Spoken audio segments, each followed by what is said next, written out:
الحمد لله نحمده ونستعينه ونستغفره نعوذ بالله من شرور أنفسنا ومن سيئات أعمالنا ومن يهد الله فهو المهتدين ومن يضلل فلن يجد له وليا مرشدا وأشهد أن لا إله إلا الله وحده لا شريك له أشهد أن محمدا عبده ورسوله صلى الله عليه وعلى آله وصحبه وسلم تسليما كثيرا أما بعد يا أيها الذين آمنوا اتقوا الله حق تقاته ولا تموتن إلا وأنتم مسلمون يا أيها الناس اتقوا ربكم الذي خلقكم من نفس واحدة وخلق منها زوجها وبث منهم رجالا كثيرا والنساء واتقوا الله الذي تساءلون به والأرحام إن الله كان عليكم رقيبا يا أيها الذين آمنوا اتقوا الله وقولوا قولا سديدا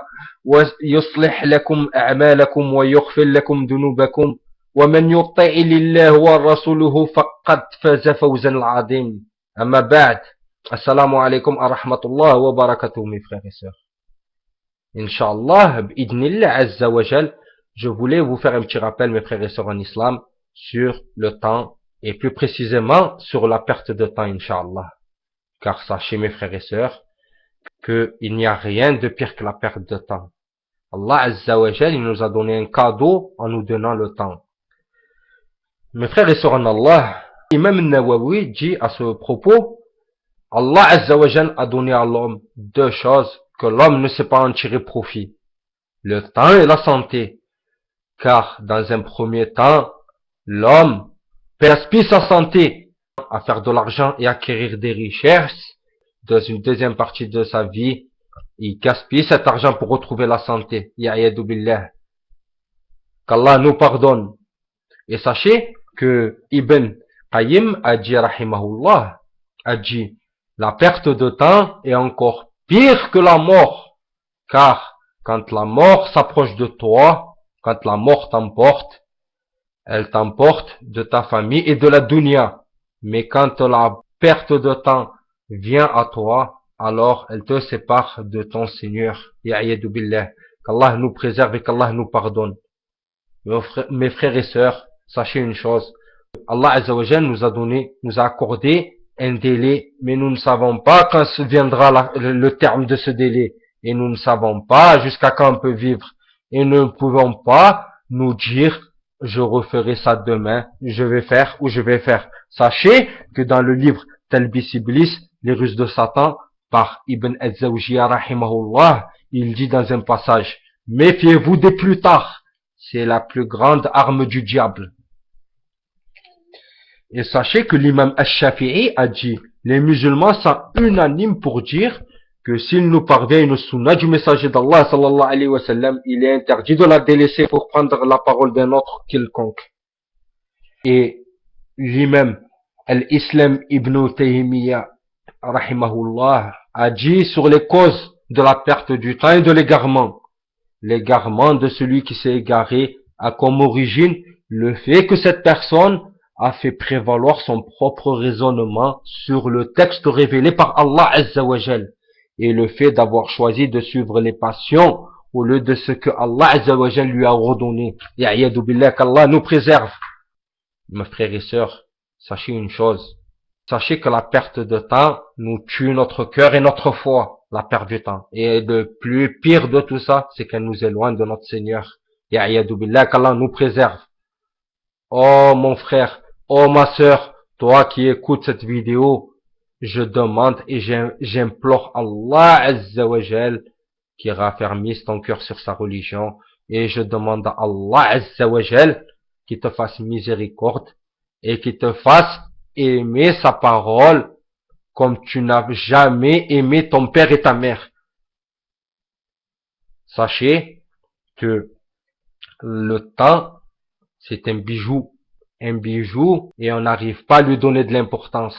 Malheureusement, on donne de l'importance sur tout ce qui est éphémère de la vie. On court après les richesses, on perd notre temps à courir après les richesses, et on abandonne et on s'écarte d'Allah Azza wa Jal. Je vais vous donner un exemple, Inch'Allah, bi'idnillah Azza wa Jal. Imaginez, mes frères et sœurs, hein, que vous êtes sans travail pendant une longue période, pendant 2 mois, 3 mois, vous n'avez pas de travail. Et imaginez que pendant ces 2-3 mois, vous priez Allah Azza wa Jal, donne-moi un travail, accorde-moi un travail, Ya Rabbi, que je puisse amener de la subsistance chez moi et que je puisse nourrir ma famille, Ya Rabbi al-Alamin.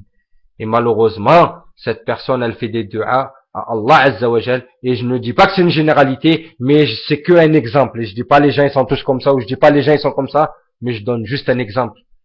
Et cette personne qui a prié son Seigneur pour avoir un travail, le jour où son Seigneur lui donne un travail, qu'est-ce que cette personne elle fait? Cette personne, elle commence à le délaisser petit à petit. Elle commence à s'écarter de son Seigneur petit à petit. Elle s'écarte comment? Elle s'écarte par exemple, Salat Dhuhr, il est au travail, il ne peut pas faire la prière. Allah ghalib, il ne peut pas, ce n'est pas grave.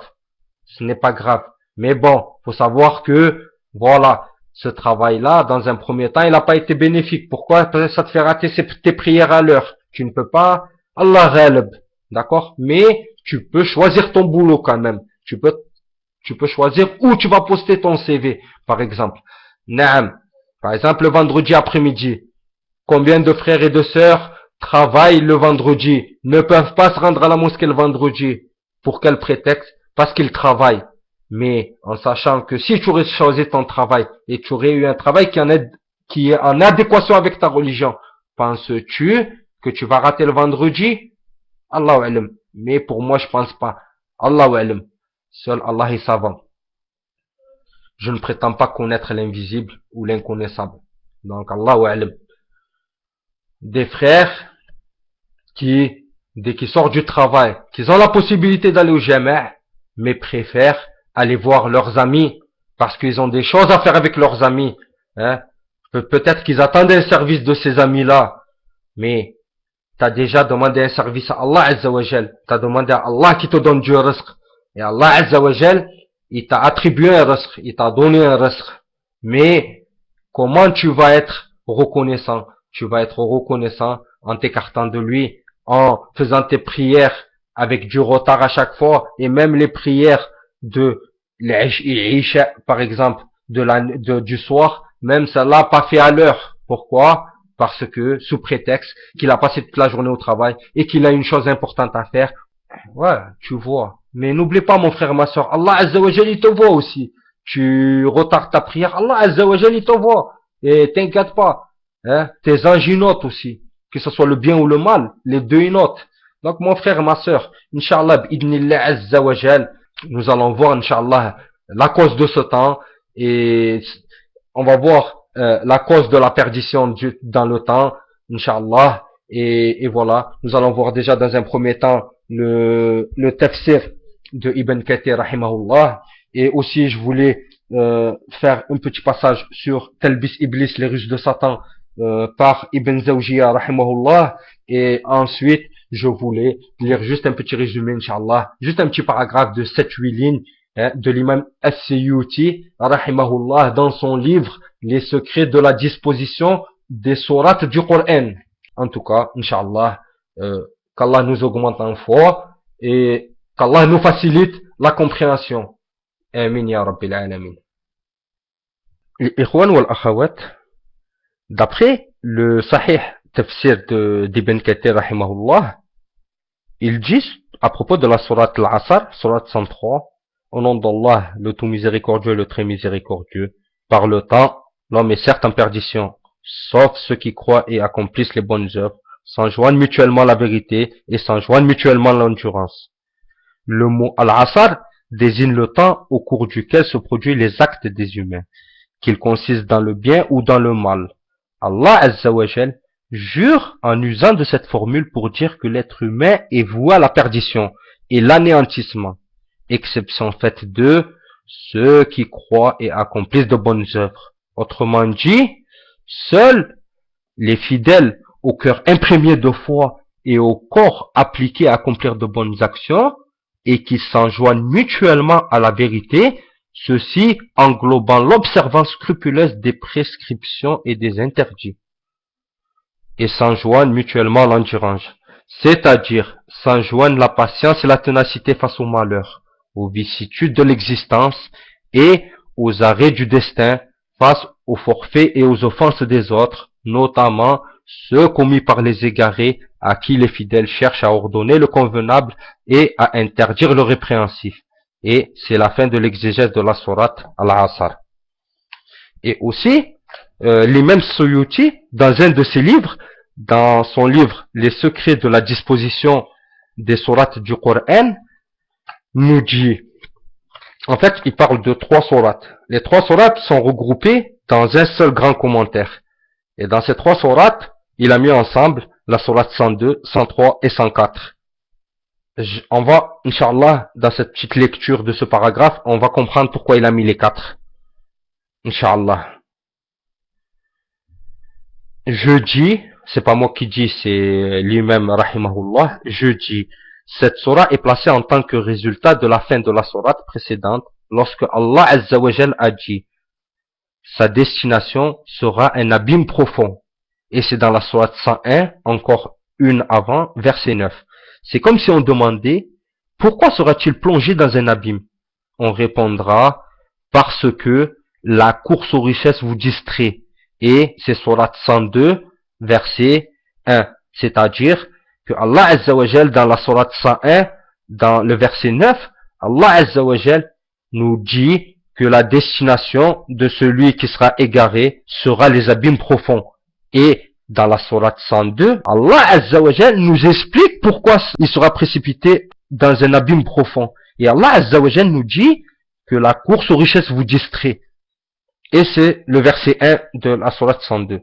Votre vie mondaine vous a préoccupé, vous avez rempli vos balances de miettes, et ainsi vos balances sont légères, chargées de péchés.